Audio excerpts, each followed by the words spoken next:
कभी कभी ऐसा लगता है ना कि अपना ही मन काबू से बाहर है, जैसे अंदर एक तूफान चल रहा हो और विचारों की लहरें हैं कि रुकने का नाम ही नहीं लेती। ये जो उलझन है ना, ये कोई आज की नहीं है, ये तो हजारों साल पुरानी है। एक युद्ध के मैदान में भी ठीक यही सवाल पूछा गया था। तो चलिए आज उसी प्राचीन संवाद में थोड़ा और गहरे उतरते हैं और देखते हैं कि वो ज्ञान आज हमारे लिए कितना जरूरी है। तो कहानी की शुरुआत होती है अर्जुन के इन शब्दों से, हे कृष्ण, मन तो बहुत चंचल है, इसे कंट्रोल करना तो हवा को पकड़ने जैसा है।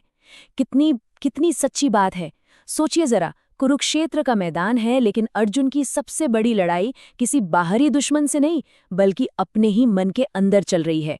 और ये जो बात उन्होंने कही, ये आज भी हम सबकी जिंदगी की सच्चाई से कितनी मिलती जुलती है ना? तो यही है मन की चुनौती। अर्जुन की ये जो दुविधा है, ये सिर्फ एक कहानी नहीं है, बल्कि ये वो संघर्ष है जिसे हर इंसान हर जमाने में महसूस करता आया है। ये जो मन के अंदर विचारों का बवंडर उठता है ना, ये जो भावनाएं ऊपर नीचे होती रहती हैं, ये कोई नई बात नहीं है। ये तो इंसान होने का एक बहुत ही स्वाभाविक हिस्सा है। एक ऐसी कश्मकश जो हजारों सालों से चली आ रही है। ये एक तरह से हमारी साझी विरासत है। अब सवाल ये है कि इस चुनौती का सामना कैसे किया जाए, कृष्ण का समाधान क्या है? और देखिए, कृष्ण कोई जादू की छड़ी नहीं घुमाते, बल्कि वो एक बहुत ही प्रैक्टिकल, एक बहुत ही सीधा रास्ता दिखाते हैं। समाधान की जो शुरुआत है ना, वो बड़ी कमाल की है। कृष्ण अर्जुन को ये नहीं कहते कि अरे ये तो आसान है, नहीं, वो पहले उनकी बात को मानते हैं। वो कहते हैं, हाँ ये सच है कि मन चंचल है। मतलब सबसे पहले प्रॉब्लम को स्वीकार करना, ये किसी भी हल का पहला और सबसे जरूरी कदम होता है। ये मानना कि हाँ ये मुश्किल है। और इस मुश्किल को पार करने के लिए वो दो बहुत मजबूत रास्ते बताते हैं, दो स्तंभ कह सकते हैं। पहला है अभ्यास और दूसरा है वैराग्य। बस ये दो चीजें। तो ये अभ्यास और वैराग्य हैं क्या चीज? चलिए समझते हैं। अभ्यास मतलब लगातार कोशिश करते रहना, जैसे कोई सिंगर रोज रियाज करता है ना अपनी कला को निखारने के लिए, बिल्कुल वैसे ही। और वैराग्य का मतलब है डिटैचमेंट, मतलब काम पूरी मेहनत से करो, अपना 100% दो, लेकिन जो भी नतीजा आए, चाहे जीत हो या हार, उससे खुद को ज्यादा प्रभावित मत होने दो। तो इससे एक बहुत बड़ा सवाल खड़ा होता है, हमारा मन हमारा दोस्त है या दुश्मन? और गीता का जवाब बड़ा सीधा है। ये इस बात पर निर्भर करता है कि लगाम किसके हाथ में है, हमारे हाथ में या मन के हाथ में। यहाँ पर दो ही रास्ते हैं और दोनों एक दूसरे से बिल्कुल अलग।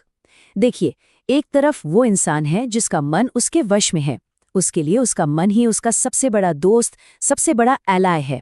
और दूसरी तरफ वो इंसान है जो खुद मन के वश में है, उसके लिए वही मन उसका सबसे बड़ा दुश्मन बन जाता है। तो बात बिल्कुल साफ है, चॉइस है मास्टरी और गुलामी के बीच। या तो मन के मालिक बन जाओ या फिर उसके गुलाम, बीच का कोई रास्ता नहीं है। तो वो इंसान कैसा होता होगा जिसने ये कर दिखाया हो, जिसने अपने मन को काबू में कर लिया हो? गीता में ऐसे इंसान के लिए एक शब्द है, सच्चा योगी। सच्चा योगी कैसा होता है? सोचिए, बाहर चाहे कितना भी बड़ा तूफान क्यों ना हो, एक शांत झील की तरह होता है वो अंदर से। दुनिया में कुछ भी चलता रहे, वो अपनी जगह पर स्थिर रहता है। उसे एक ऐसी शांति मिल जाती है जिसे बाहर की कोई चीज हिला नहीं सकती। और ये जो अंदर का बैलेंस है ना, ये जिंदगी की हर सिचुएशन में दिखता है, चाहे सुख आए या दुख, कोई सम्मान करे या अपमान, फायदा हो या नुकसान, वो हर हाल में एक जैसा रहता है, एकदम बैलेंस्ड। अच्छा, तो इस पूरी मेहनत का, इस साधना का आखिरी मकसद क्या है? आखिर में मिलता क्या है? ये रास्ता हमें ले जाता है परम शांति की ओर। गीता का जो पूरा सार है ना, वो शायद इसी एक बात में है। कहा गया है कि जिसका मन शांत है वही ईश्वर के सबसे निकट है। मतलब मन की शांति सिर्फ दिमागी सुकून नहीं है, ये तो उस परम सत्य से जुड़ने का जरिया है। इस पूरी यात्रा का सबसे बड़ा इनाम यही है। तो ये जो हजारों साल पुराना ज्ञान है, ये हमें एक बहुत ही गहरे सवाल के साथ छोड़ जाता है।